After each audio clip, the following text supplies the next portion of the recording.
welcome back to the... Oh, I almost said Ajuma Show. I know. Hello, welcome back to Two Kims One Pod. You guys, Ajuma Show was the former FKA, formerly known as. Yes, formerly Ajuma known Show. Oh wow, I don't know. I haven't said that in so long. I don't know why I said that. Weird. Anyways, welcome back. I'm your host Peter Kim, And I'm Eunji Kim. and we are the Two Kims, and this is your one pod. If you're listening to this when it drops, it should be July 24th, Monday, July 24th. That means you guys, you have 1 week till we are in the East Coast. Okay. Oh my God. God. That means you are. I know. That means we are a week away from landing in Pittsburgh, picking up our rental car. Yes. Getting to whatever this headliner suite is that is set up for us. It's a place where comics stay when they, you hear about these Comedy condos. Comedy condos. It's supposed to be pretty nasty, but I'm hoping that in Pittsburgh, because Pittsburgh's like a nice, cute little city. Yes. So like, I'm hoping that it's going to be nice and cute and not little. But comedy condos are known, if you guys don't know, like road comedians like stay in these and masturbate into the crevices of every mattress and anything that has a cushy surface. It's the only thing they should ever impregnate is a couch, because that's why they're trying to get into those crevices. There's a very like storied and very famous road stories about comedy condos, about like who you wind up staying with. It's a lot of stuff about semen. It is very semen related. Yes. Comedy condos, usually mostly men are staying, multiple men in one house kind of thing happening, like condos. So like, I don't know if like women traveling feel safe. I don't. No. As a gay man, do not feel safe. No. In a comedy condo. I feel horny, but I don't feel safe. There are multiple men in one room. And semen stains in all crevices. Yes. So I am turned on, but I do not feel safe. And that goes hand in hand sometimes. You do like that, unfortunately. Yeah. Anyway, so we're a week away from Pittsburgh, so go buy tickets to Pittsburgh City Winery. We'll be there Wednesday, August 2nd. Yes, please go to the websites. Both of our bios have link trees and links and to tickets, and call your friends, text your friends, email your enemies. Like, just let them all know we are coming out there. Let them all know. Let them all know we're coming. And Pittsburgh is a hard town for us to fill. Mm-hmm. And this is something that Eunji and I are for the first time, and I'm so happy that we're doing this together. I know. Relieved. We are relieved. God, if I was doing this alone, Jesus. Mm-hmm. To fill a room in a city that you are not, that's not your home. Yes. That's not your college town. Mm-hmm. That's hard. That's hard to do as like budding comedians, budding headliners. We're not new comedians, but no. For road, we are newer. We're pretty new. I mean, there are no favors to cash in, no acquaintances to call upon. This is big cities, Asian-filled cities, we're okay in. Yes. The diaspora helps us. Yes. but we didn't land. We didn't land in Pittsburgh for some reason. No. No, the boat did not land in Pittsburgh. No. Like, I don't know what happened. Like, there are Pittsburgh Asians, though. I've been trolling the Facebooks. I've been trolling the Instagrams. There are Pittsburgh Asians out there. Okay. Holler at us, Pittsburgh. And especially if you're queer, I want to meet you. Because I don't believe y'all are still there. Because I believe y'all would have went to, like, Philadelphia or, up to Rhode Island or something, like New Jersey. Okay, that makes more sense. Or New York is so close for a queer and an Asian not fitting in. Like, I, for those who are still in a city like Pittsburgh, prove it. Come out. Show me your face. I dare you. Prove Come it. out. Philly, I feel like we're gonna have some queer Asian representation. Yes, Philly. yes. Also a big college town as well. Yes. There's UPenn there, other schools. We have acquaintances. we have acquaintances. Yes. Oh, I'm so excited to meet our friends' families Yes. that are going to be coming out. I'm excited for this. This is very cool. And New York City, obviously, New York is my hometown. So I'm going to see some, my homies. Oh, you're going to meet my hometown gals. I'm so excited for my Chicago gal. Yes. To meet my New York gals. Because you've heard of these New York I have gals. heard of them. I've heard of them. Yeah, and we're all 82s. Yes. So it's all the same age. So there's no like 언니, 동생. No. Kind of it's like. just 반말 right away. No, I'm being right rude. away. I'm being rude. Yeah. I'm actually being Only rude. one of them is Korean, and she doesn't really speak it. So you're fitting right in. So she'll just be able to discern that I'm being rude from my attitude. Like, Yeah, exactly. She'll know from your glare. But I'm so excited for those worlds to mesh. I'm excited too. And then Boston. I feel like Boston's going to turn up for some reason. I really do, because Boston, there are a lot of colleges there. Mm-hmm. So I bet a lot of, my cousin did this, not to put him on blast, but he went to college in Boston, closeted, came out there, because college is where you do it. Sure, And yeah, I bet, of course, and away from home. A lot of Asians are going to Cambridge, Boston. I'm just gonna say, there's a swell. For 2 to 3 decades, there's been a swell of Asians in that area. So queer Asians, I bet, end up there, because it's like, you got to get out of your house. You're queer. You got to go to college, and you meet other queer Asians, and that's a great city to be queer and Asian, I bet, because there's so many different colleges interacting at the same time. So yes, of all shapes and sizes, like all the universities there and all the colleges, it's like all shapes and sizes. There's big ones, there's tall ones, there's little ones. In terms of university, in stature, in like is Wellesley there? Wellesley is not. Where's but it's Wellesley? Like, it's just outside. It's just outside of there. Oh, it's just outside? Yes. Okay, it's like in that sort of like valley of like Asian whatever. lesbies, I'm sure. Yeah. They're going to Wellesley? Asian I don't know.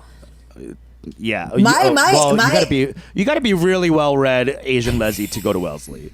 Right? Like, come on. From a 1.5 generation, like for a Korean girl to go to Wellesley, she's got to be like Encyclopedia Brown. Yeah, you're literate. You're very literate. You're Encyclopedia Brown. Yeah, you're World Book Brown. You're World Book Maroon.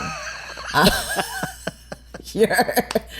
don't know about Encyclopedia Brown. You're World Book. I don't know about Encyclopedia Brown. That might be the wrong reference. He was a detective. Yeah, exactly. But do you remember Encyclopedia Brown? I was obsessed. The book series? Obsessed. My son is reading it now. You have to put a mirror. Remember, you have to put a mirror on the back pages because it was printed backwards. Yeah.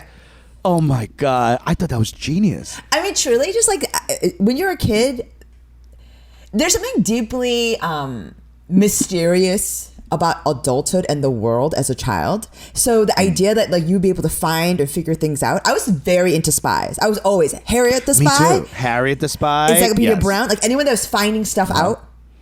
Sherlock Holmes. I was always investigative. I was into all of it. Like, and it remains what so about this Inspector way. Gadget? I like to inspect. Bitch. I like to detect. I lived for Inspector Gadget. I loved all of it. Darkwing Duck. Yes. Come on. Let's get dangerous. Let's get dangerous. Darkwing Duck. Darkwing Duck. Oh my God, the harmony. Wow. That was beautiful.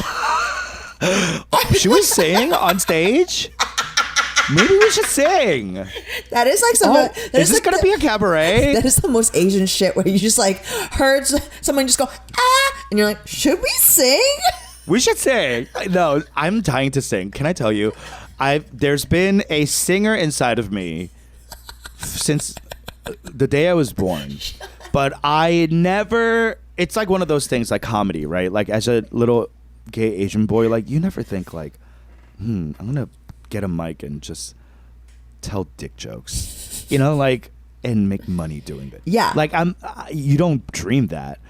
No. And like singing is also one of these things. Even today, I'm pretty close to it because I'm in the entertainment industry, but like till even like singing and music still feels like sacred, like untouchable. Like I'm humbled. Like, yes, I couldn't. Not in a way. I'm not humbled by comedy where I'm like cocky. Well, like, because like, comedy is a scam. Comedy is a scam. It's like we're grifting our way using our words and like guile and cunning. Our charm. And timing. I'm fooling you. Yeah. It's a three card Monty. And I'm just moving things around. And you're like, do you think that the punchline is here? It's actually over here. Gotcha. Yeah, and it's a pyramid scheme. It's MLM. It's I'm selling you leggings. I'm selling you like essential oils. It's this. Yeah. It's a game. My name is Ja Rule, and I have a festival you'd be interested I think I'm so excited. I'm fired up. And like, it's something that... You're going to be intense and eating ham sandwiches. I mean, there's just something about it that is like a trick. We're fooling you. Versus singing... It's like magic. And we're singing, and that type of talent is bona fide. You are... Divine. It's thumbs up or thumbs down the second that shit comes out of your mouth. Out of your mouth, yeah. There's no like, I wonder if it's good. It's like, it's good or it's bad.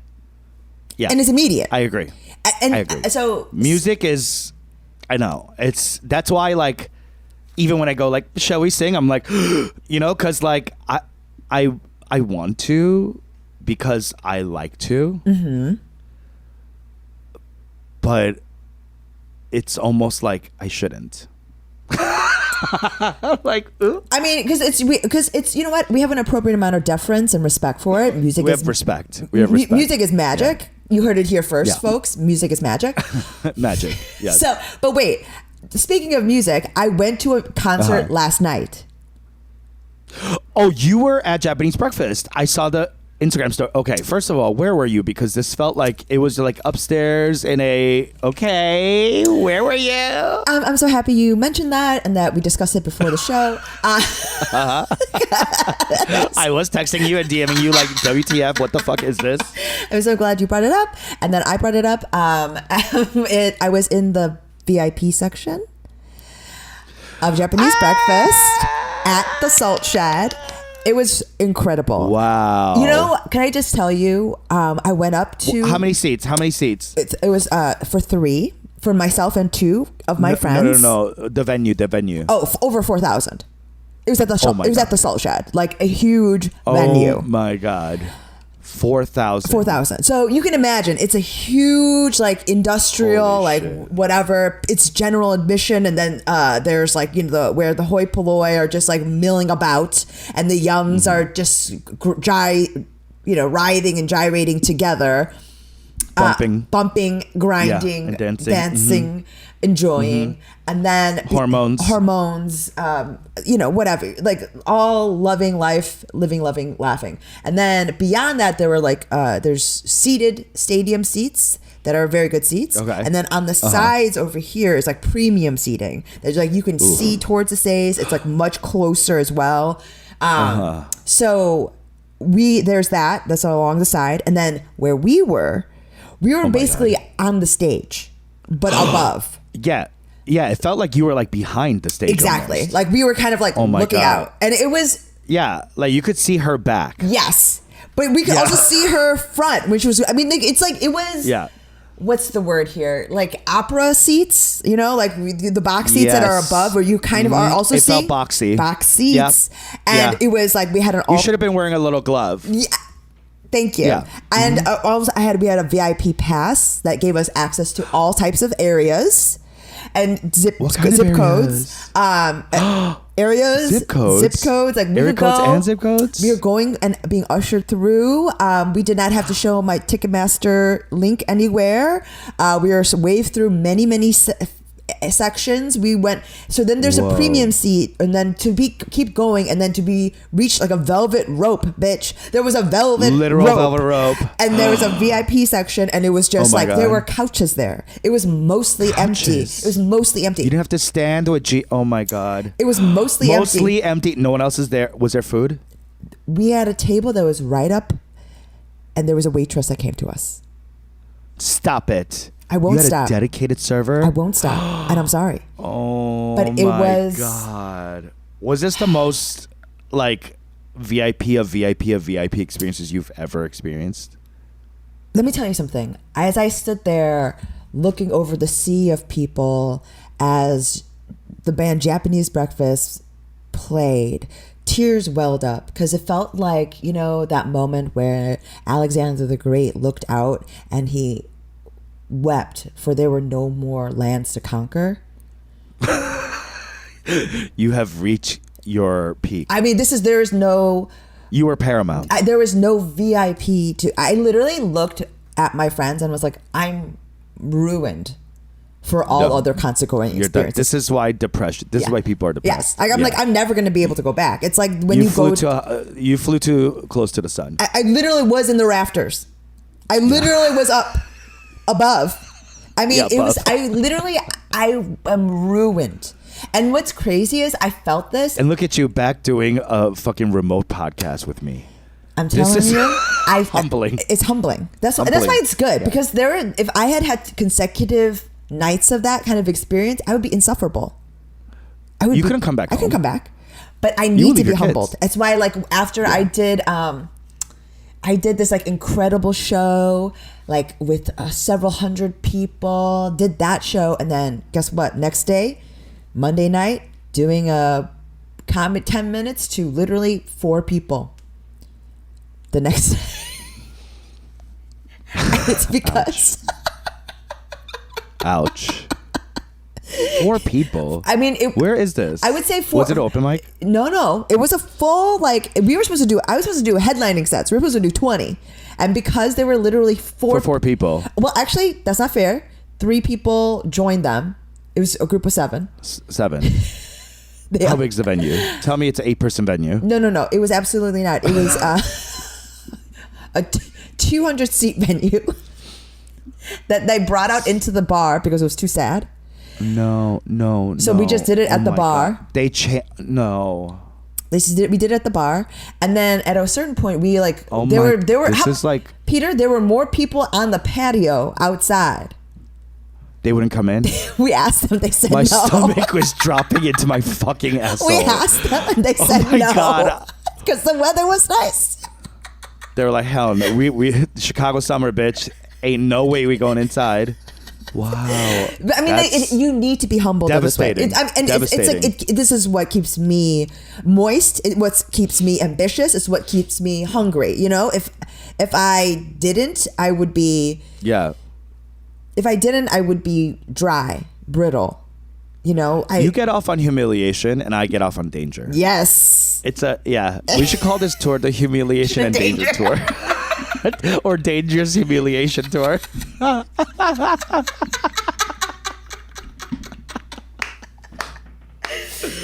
are we so fucked up? I seek it. I mean, so this is the 100% the most VIP experience I've ever had. I can't stop smiling. I'm so excited. Like, I haven't really experienced that kind of joy. I was squealing. When's the last time you squealed? Not sexually. It's been a while. Oh, not sexually. Yeah. Oh, I don't. Have I squealed? I don't know if I have. I think I'm pre-squeal. You're pre-squeal. I'm post-squeal. You know, some kids are preschool. I'm pre-squeal. Pre-squeal kids. I'm post-squeal. I was squealing. And then we went backstage. Squealing with joy. I mean, usually when you're squealing, it's with joy, excitement, or in pain, right? Squealing in pain, like a pig. yeah, like a pig being slaughtered. But no, that's again sexual.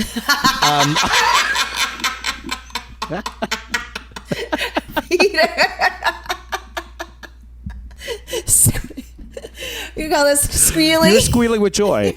That's impressive, Eunji. I mean, it was really exciting. Are you on drugs? No. Were you on drugs? No. Were you on alcohol? I was eventually, and the first one was like free. We like got swept up in this like, wow, like this sort of like scene person, and like because we were all VIP, and she was like knew all the bartenders, and we were just being escorted through the space. I'm telling you, I've never experienced anything like it. Like the sort of like level of plugged in and in the know. Like there were clout. Truly, Bitch, you felt clout. You were on clout 9. I was on clout 9, and also because I was Bitch. there with Maggie, who is like actual like a celebrity, and like she was. Maggie is a celebrity. Yes. So like people are like recognizing her. We all have these VIP badges. It was crazy. They're like, of course Maggie's at VIP. Who's that tiny Asian girl? Who's squealing constantly? Squealing. Like literally, I'd be like, ah! Like, oh my god! Like I just kept being like. Oh my God, that's fucking incredible. Okay, and how did you get these seats? I DM'd Michelle in Japanese Breakfast because I did Who you have interviewed. Yes, I interviewed for a WBZ event. Yes, for her book and a book tour, and so I DM'd her. I was like, I'm going to be at your show, and then she hooked it up, and I was just like, ah! Oh, it was crazy. And then you had already bought tickets, of course. Yeah, and you were like, I'm going already, and then she was like, well, not yet. Let me show you. Let me show you. Let me show you the world. Let me show you, bitch. Yeah. Wow. I mean, truly, it was like there were probably 15 people in this VIP area. Like, how many else were squealing? I'm the only person that's geeking out. Like, as we went backstage, one of the girls looked around and was like, told me, like, she's like, you have to be cool. and Peter, this was my reaction. I'm not gonna be. I'm not gonna be. Like, I was so excited. Wow, that's so fucking cool. It was really exciting. That's incredible. What an experience. That's like a spiritual experience. I mean, truly, this is what is very humbling. Okay, because we were there with Maggie, who has been to other. Like music shows and venues, and so she's had like badges and artist access stuff before because her brothers are in a band and they've like opened up for really big people, all that stuff. So she was much more familiar with it. Like my friend Jack and I, we would have don't worry, no big deal, no worries if not our way back into worse seats. You know what I mean? Yeah. Our impulse was like, oh, is this too much trouble? Sorry, no worries if not. You know, like. We already bought tickets. It's okay. Like, literally, we were trying to actually put ourselves into a worse seat at every step of the way. And without Maggie sort of laying like, no, this is not how it is. Just ask. Just ask. Just ask. And it is so. Wow. And the world opened up for you. What was it like being a white woman? What was that like? Dude, there was so much leg room. Like, it was... and the view was incredible. I live for leg room. I live to just recline. May I recline? It was incredible. Like, just the level of access. The access, and not only that, but it's the fact that you're there means that people are giving you a certain level of like, well, there must be a reason why you're here. Yeah. No one knew. I mean, everyone knew. That's why people can just like steal one and just like be part of the VIP. It's just confidence. Exciting. You got to walk with the confidence of a VIP. You were invited, but everyone was like, she snuck in. Yes, I'm giving that energy. I was like immediately saying sorry. Like I was like looking to be humiliated. And they needed you to act like you've been there before, which you haven't. I've never. No, you've never. I've never even. And wait, what if it never happens again? I'd be fine with it. This being an incredible experience. Fine? Yeah. This is it? Yes. What was it? Isn't it crazy? Like 2 weeks ago, or 3 weeks ago, we were talking about like, who are you willing to travel for? You know what I mean? Yes. Like, what would you as a fan? See? Why, as a fan who, and this feels like something you would have traveled for. To have this kind of experience, to have a VIP. Yeah. You know what? Yeah. I don't know if before I had it, I would have. Because I wouldn't know any better. I wouldn't know any better. How much of the experience, besides like being so close to the artist and, you know, being in a secluded area, was it that you were away from everyone else? That's the best part. That's all of it, right? Like, the worst part of any concert is other people. Yeah. So like, yes. I mean, especially as a short person, like that's why I usually that's don't. Gotta be. Yeah. I don't usually enjoy live music because as a short person, there's absolutely no way that I'm able to enjoy it in the same way. And I also not only am I short, but I have to pee all the time. Like I have a very small bladder because I've given birth, and also, you know, I don't drink water, so it's like a thing, you know, and yeah, I've never really enjoyed it. It's a self-sustaining nightmare. Thank you. It's my body, my body, my nightmare. But like I wouldn't know. Wow, but now that I know, mm-hmm. I think I would travel. If this was a level of VIP, if that's the thing, because you're enjoying the fucking music. Like, I literally turned to my friend. I was like, "It's crazy to have your Spotify come to life." And like, wow. I mean, it was really, you know, if you're someone that is moved by music, because music is magic, you know, if you're someone who like feels that sort of connection to music, then, and also because of like by virtue of your body and your size and whatever situation, you're not able to enjoy it as much because of like, especially if it's a big group or someone who's really popular. Right. Yeah, of course. What a special event for you. Yeah. Wow. That's also so cool. To go backstage. Cool. It was great. You went backstage? Yes. We didn't get to that. That's what I was trying to get to. I went backstage. Get to it. What happened backstage? When I went backstage, that's when I was squealing so much that the girl that like had been the scenester turned around and looked at me and was like, "You gotta be cool."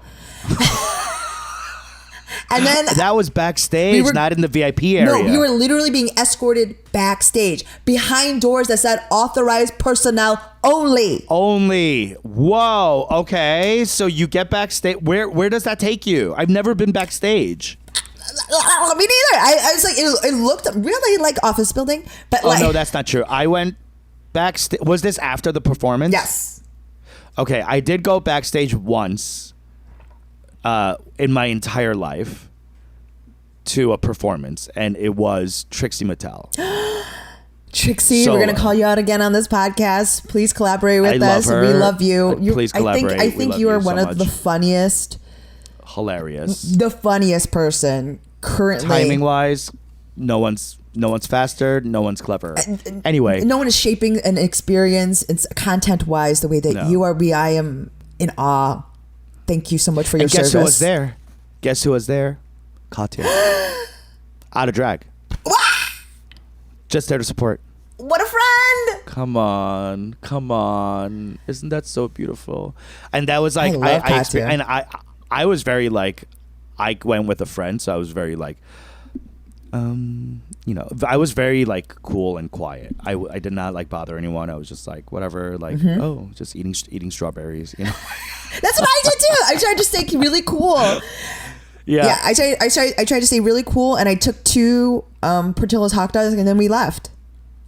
Wow. You didn't even say hi to Michelle? She was sick and she wasn't feeling well. So then like she actually DM'd me this morning to be like, sorry, I was sick or whatever. And then we've been like chatting. Oh, wow. Wow. You're chatting. You're chatting with your musical hero. Like what a... It's actually funny. Yo, for people who listen from like I can't believe it. It's the Ajumma show, the hiccup that we said in the beginning. Yes.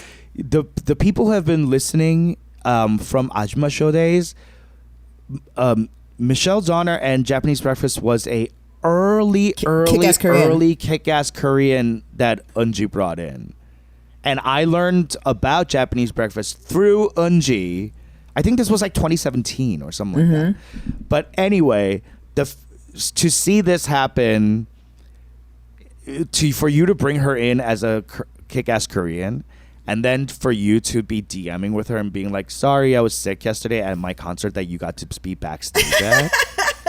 And then I took 2 Portillo's hot dogs from, and then ordered Taco Bell. Because I was like, I want to save these Portillo hot dogs. Portillo hot dogs? For who? Because for your husband? No. I took 1, and then I literally thought to myself, Peter, I've never eaten 1 hot dog. You always eat 2. You eat 2 hot dogs. Yeah. So like that after that, but then I was in the car and I was like, yeah, I don't want to really eat this now. I want a Taco Bell, so I ordered Taco Bell instead. And literally like, well, I would have done the same thing. Yeah, because I'm not taking the fucking free food. Hello. This is what I mean. There was actually when are you backstage? What else was there? So there was also beef sandwiches. And there's, I should have Al's beef. That's what I mean. I should have taken beef sandwiches from Italian beefs from Portillo's. So like I should have gotten one of those. Portillo's. I should have gotten 2 beefs and 2 hot dogs, and I should have taken a couple of Diet Cokes, like whatever's there was in the some fruit juices in the fridge. But I didn't bring enough of a bag because I didn't realize I would be in VIP. And this is another lesson, right? You got to when you go in VIP, bring a big bag, bring a big tote. You got to clean up, baby. Like I literally was like, this is what I mean. There's no way that I'm a musician or I'm like as a person with a talent. No. Like no, I'm a grifter. I'm a thief. Yeah. Like literally, I walked. You're a scammer. Scammer. You're a scammer. Like truly, I was like, oh, that was my first thought.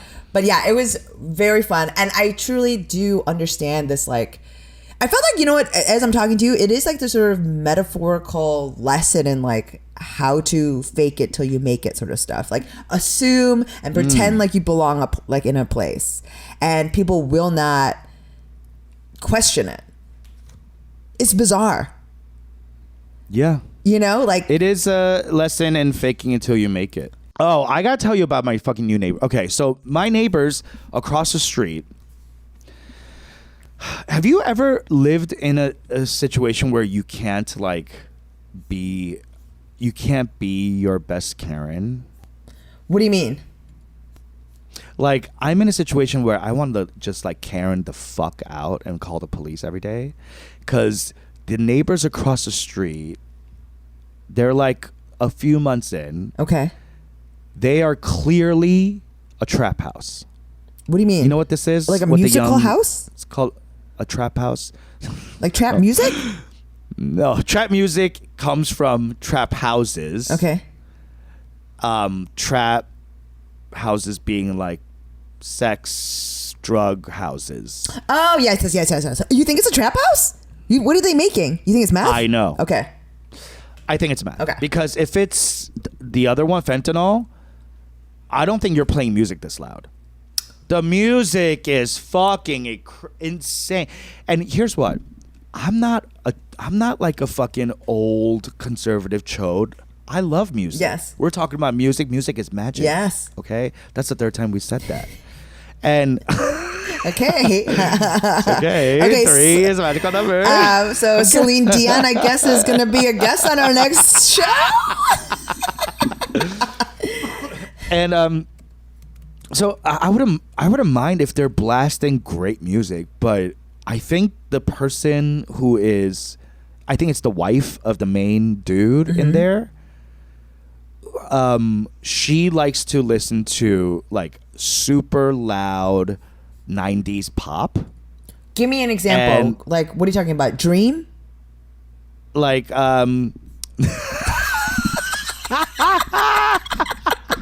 yes, and like it'll be like it'll be like Backstreet Boys. One. It's like, I think it's like a 90s pop station, but it's radio. So not only is it like Dream and the Backstreet Boys, it's like 1OK15, get your whatever oil change at this Crazy Eddie's. Like it's just like blasting the radio. So like they don't care because they're on drugs. Right. So like they're blasting their shitty commercialized radio station out to the fucking neighborhood.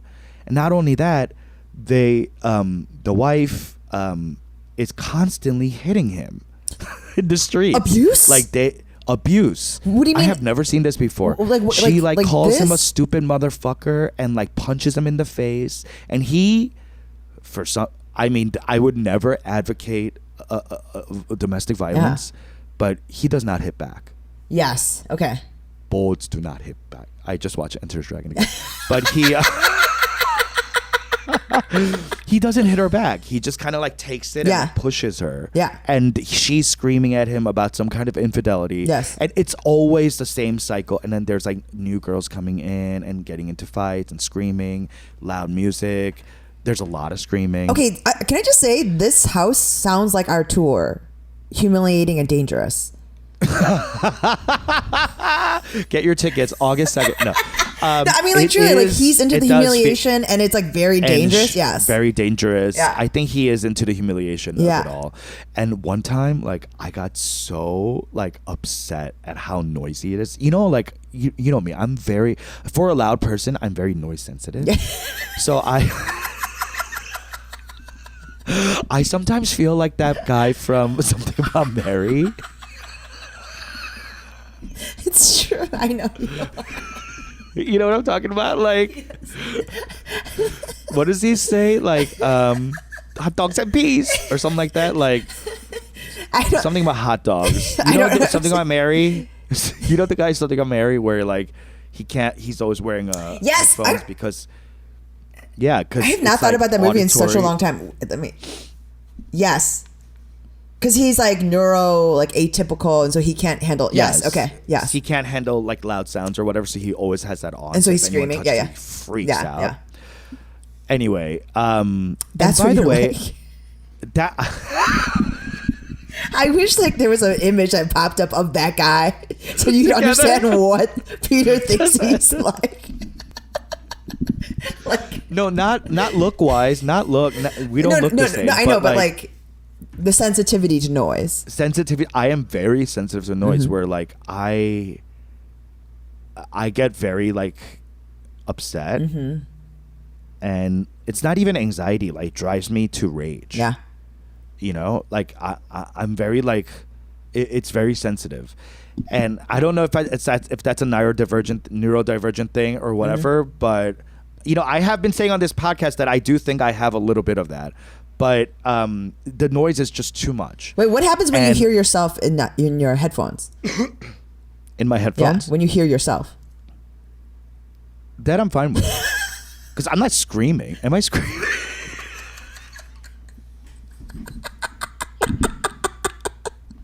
Am I screaming on this podcast? I'm just curious because you're like very sensitive. I guess it's because it's my own voice. There's like a frequency neutralizer thing where like I don't hear it. That's why when people are like, "You're loud," I'm like, I don't think so. I don't think. Clearly because like I'm not a person that wants to be loud to be loud. Sure. Oh yeah. Yeah. Of course. Yeah. I'm just loud and I am unaware, and that's what makes me unbearable. But these people. Thank you, Eric. Thank you for loving me. I was literally about to say charming, and then you went unbearable. Two sides of the same coin. Yes. Okay. So one day, and they have, of course, like. Let me just ask you this: knowing all of this, you know about my neighbor, my new neighbor. They have a dog that they keep outside. Without thinking, name me the type of dog. 1, 2, 3, go. Chihuahua. Pitbull. Close. Like a yappy. It's because bark, there's chihuahuas here. Yeah. Bark, nonstop. And my dog barks too, and we got a like a bark collar, and we're figuring things out. But bark, music. They have a motorcycle that they just ride up and down the street because they're on meth. Yeah. So they're just like going back and forth. Probably they think they're going to Mexico. Yeah. But they're like, you know what I mean? Yes. But they get there and they're like, oh no, I need more meth, and they turn around and they just start it over again. Yeah. Like, oh no. Literally, they go down to the block. They're like, I'm out of meth, and they come back and they pick up more meth. Yeah. It's psycho behavior. And it's drug behavior. Yes. And I come outside and I'm just having a sensitive noise day, and their dog starts barking, and without even thinking, I go shh, and then the owner goes, "Who are you telling to shush?" And I was like, and I'm with my dog thankfully, and I'm like, Fizzy, Fizzy. Shh, Fizzy, you better shush. Fizzy, my dog Fizzy, you better shush.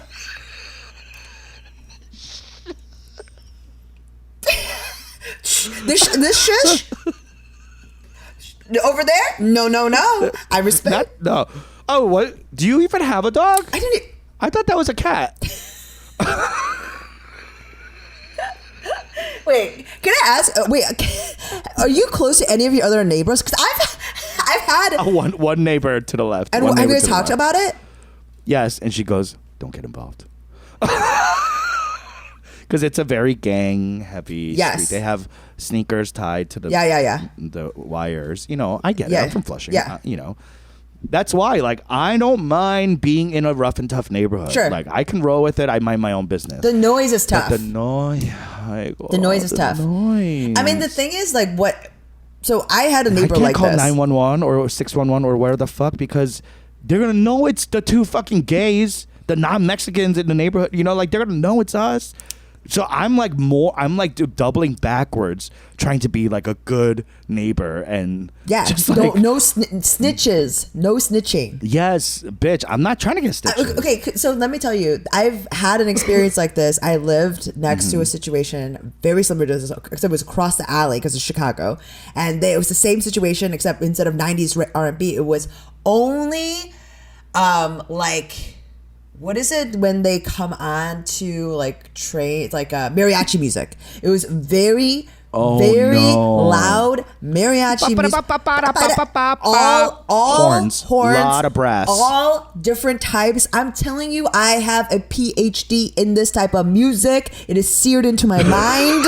I know, there's like slow ones, there's like fast ones, there's meaty ones. Like for months. It was like this. You could teach an extension. I can, and I will. So it was it was months of this. We could not get involved, and eventually, this like their neighbor had enough and started screaming back at them, and they would have these like crazy fights back and forth across the alley fights. Yes. Where they would turn on the music and R&B music, louder. Mariachi music, R&B music, like it's a cartoon. Like truly escalating stakes, and it would like die out at like 3, 4, like in the morning. Sometimes it would like go up until like 7 a.m. and then it would start up again at like 2 a.m. to 7 a.m. Like that's when this happened. And oh my God, it was crazy. And so finally, it was months of this escalating behavior. We're going crazy. No one is calling the police, right? Because it was in Rogers Park. No one's calling the police. No one wants to fucking be a snitch. And also, this is, and you know this, Peter, this sort of, it's not sustainable. Because whatever drugs or whatever situation, it was like, it kind of ran out or whoever. So it was a couple of months, right? And it kept escalating, and they were starting to scream back and forth at each other, and they were really getting pissed. Stuff was getting really tense. And at one point, they were screaming at each other, and one of the guys was like, then call the fucking police. And the other guy was like, I ain't got no phone.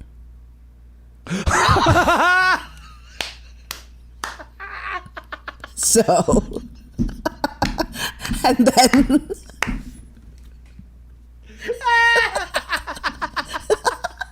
that's fucking hilarious. So you just went over there, slid your phone over. You're like, here's my phone. It's unlocked. No, it was just, can I tell you, the pause in the alley where everyone must have been laughing, like dying. Oh my God, have you done that one on stage? No, is that funny though? You have to do that on stage. You could like build an entire 5 minutes on that. That's so funny. And about like being stitches and cops. Yes. Oh my God, that's so funny. I ain't got no phone. And then let me tell you that it stopped because that guy must have felt bad or something. Like, do you mean it's like the law and the culture of like people that you live in proximity and close to each other? Like, it's not sustainable. So you can't call the police. You can't do this. You can't confront them. It's gonna spiral out. Yeah, something like that's gonna happen. The truth came out. Now, which one didn't have the phone? The mariachi or the other one? The other one. The other one, which was blasting what? R&B? R&B, yeah. Like hip hop, like of like like early 2000s, 2010. Like it was like Lil Wayne, like, you know, that sort of stuff. Mm-hmm. Juvenile. Mm-hmm. Okay. Wow, that is so fucking funny. That's hilarious. It was it will resolve itself, and like I empathize with you so much. One way or the other. Yes, it will resolve itself. Oh my God. Stay safe. I think so. Yeah. I think so. I'm just gonna like keep my. I can't even say shh. You know, like I gotta. That's rude. That's honestly rude. Yeah. But it was to the dog. It was to the. Okay. All right. It's their child. I get it. Yes.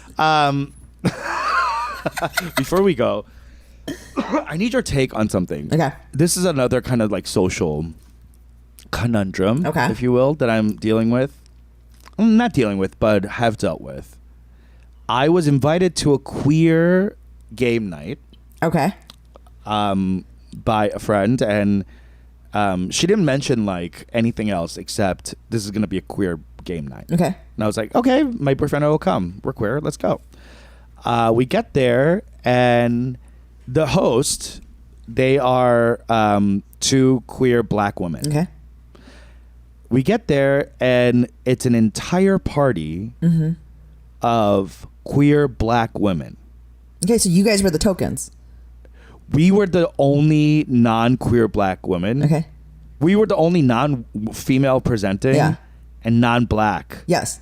So, and then we also played, that's fine. Yeah. That I'm honored to be there, to be honest. Because I'm here learning. I mean, truly. And I mean, also like exciting to be like, I mean, that's VIP. Cool to be invited. That's VIP. Oh no, that feels like VIP. That really does feel like that That's stage. a velvet rope right there. Velvet rope. Yes. Yeah, it's purple velvet. Yes. And they the food was great, and the everyone was so cool, and so it just felt like so relaxed. Unlike being around a bunch of gay men, which is not relaxed. And so it was very maybe because there wasn't sexual tension present in the room between us. I'm sure between them. And I'm talking like there was like 10, 12 of us. Yes. Okay. So between all of them, I'm sure there is a sexual tension. You weren't picking up on it though, because I'm like, it felt very like serene and calm, and I'm like, this is fun to be here. It's like a dog whistle, like you can't hear that sound. Yeah. And I think when I'm in the room, I hear the sound in a gay room, and I'm just like, again, the noise. So what was that thing again? It was what was it? Laurel. Yanni, Laurel. Yeah, exactly that. Anyway, so everything's good. We're all hanging out. We're like doing bits and chilling, getting to know each other. And then the host goes, okay, it's time for celebrity. And we're like, great, we love celebrity. She was like, okay, but the rule is they have to be queer. And another person says like, and hopefully black. And then everyone's like, haha, yeah. And me and Eric are like, gulp. I'm like, okay. We're like, who do we know? Queen Latifah, the brat. I'm done. Yeah, exactly. Janelle Monáe. So like, I mean, Lena Waithe. Okay, yeah. Yeah. There's way. And then I was thinking like, but not that I can't like name them, but also like, what if I don't know who they're talking about? Blah blah. And it just got like, okay. Oh no. Yeah. And so I really got into my head about like, I don't want to be that guy and that non-black man gay that's like, oh, who are these people? Just like, oh God, hopefully, and especially Eric, like, can he be, don't be that white guy. Like, can we, like I'm also covering for him. Sure. Like, it just feels, and they're not putting this on us, trust me. Like, I'm putting this on ourselves. Sure. Like, let's not be problematic. Yes. I'm happy to say that we knew almost every single person they knew and they put in. Yeah. Except for this one person. And the name was, I pulled her. Yeah. This was a setup. Okay. Their name is Michelle Indigeo. You gotta be tall, you gotta be a dude, you gotta be cool. She sang that song. Ba-da-ba-ba-ba-ba. I'm loving it. I'm loving it. That's McDonald's. No, it's that song that's like I said Michelle Indigeo. Isn't she's a singer, right? Neo Soul Movement. Yeah, yes. She's singing that song that's like, I gotta be tall, I gotta be a dude, I gotta be a doo-doo. Ba-da. I keep going to the McDonald's. I'm not loving this. Look, I had no idea who she was. Yes. And they were all like, she's a new yes. soul singer. So I wrote it down on my notes app and I like Googled her. She's won Emmys. Not Emmys, Grammys. Anyway. She's very much, she's like from that Lilith Fair era. That, yes. yeah, the kind of like aughts 90s. Yes. Aughts 90s and also like She's Tracy also Chapman. queer, right? Yes. And Tracy Chapman, Tracy like Chapman. that era. Yeah. Yeah. So I had a embarrassing time, but I don't think it was that embarrassing because I don't know. That's not that. It's not embarrassing at all, Peter. Like right? Like yeah. I shouldn't know that. I shouldn't know who that is. I mean, I should, but like, it's okay that I don't. I mean, also that was the only person we didn't know. Come on. I mean, that's incredible. That's not bad. I mean, that's not bad. I was gonna say it'd be weird if you guys did actually know all of it. Like, because then that's like the other. Then it's like, why do you know all this? Yeah. Like, why do you know all of these? But yeah, also, I mean, who invited you here? yeah, exactly. Like, was this? You gotta be a little. Was this a setting? Was this perfect. a setting? Are you filtering? Like, you know what I mean? Like, yeah. I mean, it's always good to be in these kind of situations and put yourself in them. I think because it's like, yeah, sometimes you're the only one. Yeah. We've been only in a lot of situations, but the queer black women, literally, they're the only ones all the time. So like, it felt cool to be the one that's not the odd ones out. See, that was humbling. It's humbling. It was humbling. It's it was good. quite humbling, and I felt great about it. Besides the fact that I got this incredible neo soul movement singer wrong. But I mean, like, you wouldn't have known that name. You also How would I know that name? You are not into that kind of music. It's not like you would have fucked with that anyway. Yeah. Exactly. So like, anyway, that was the only thing, and for that, I'm okay with that. I'm okay with not knowing, and you know, at first it was a very gulp moment where I was like, oh god, I'm gonna say something stupid. Oh, sorry.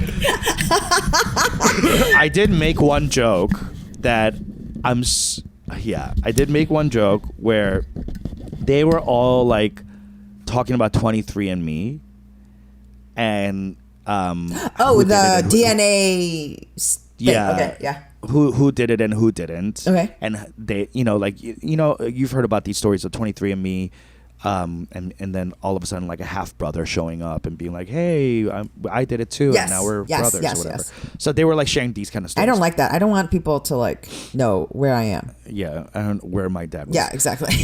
Yeah. I don't want to know where my dad has been. Yeah. Yeah.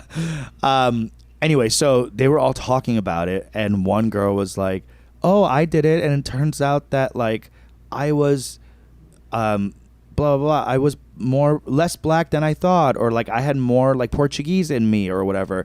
And another girl was like, oh, my friend blah blah did a test and was like, oh, turns out she's not even black at all. I'm like, isn't this crazy that you live through an entire experience thinking you are black, but genetics telling you a totally different story, right? And blah blah blah. And then one of the hosts, this she's obviously a queer black woman. She was. They were all like joking on each other. Yes. About like, well, you're light skinned enough. I would. Yes. They're like doing the like funny version of colorism to each other. Sure. Yeah. But they can do it, right? Yes. Because like you're allowed to. Yeah. And then one of the hosts, who's a darker skinned black woman, she was like, yeah, I took 23andMe too. I didn't want to know a brother was here. And then like I made a joke. I was like, I remember going for this joke and thinking, I'm so nervous. This could go bad. I'm so nervous. And I was like, hey, did the test tell you if you were black? And everyone laughed. Everyone laughed because like she's clearly black. Yeah. Like. And I made a joke, like a callback joke to someone saying like, "Oh my god, I found out I wasn't black." So I'm glad everyone laughed. But it was a tough moment where like if she didn't laugh and no one laughed, I would have been like, "I'm so sorry. I'm so sorry." And good day. Yeah, I'll show myself. Yes, like I would literally just like bow. And you would have been like, Eric, get the bags. Yeah. Thank you. I'm so sorry. So sorry. I'm so sorry. I would start doing this. Yes. I'm so sorry. I'm so sorry. And then you're gonna have to get to the. It's like it's actually not. It has nothing cultural here. I'm just so sorry. I apologize for me. I hope you. Please don't tell anyone about this. Yeah. I shouldn't be here or really anywhere. So I'll lock myself in my home for another year. Bye. I mean, it sounds cool. I love these kind of interactions. Me too. And these I never get invited to. Yeah, so it was really cool and really. I mean, fun. it sounds like they're really cool. And the hosts we're going camping with, so now we're like developing a cool, like another friendship where it's like, yeah, like we come to your stuff, you come to white stuff, Yeah. like it's great, like it'll be. It's so funny. All right, well, that's our show for the week. Thanks so much for listening, you guys. Again, leave us a review if you like. Visit us on Patreon, but most importantly, if you're on the East Coast, Pittsburgh, Philly, Boston, New York. We're on tour August 2nd through the 5th. Check us out. Please come. We'd love to see you. All right, bye.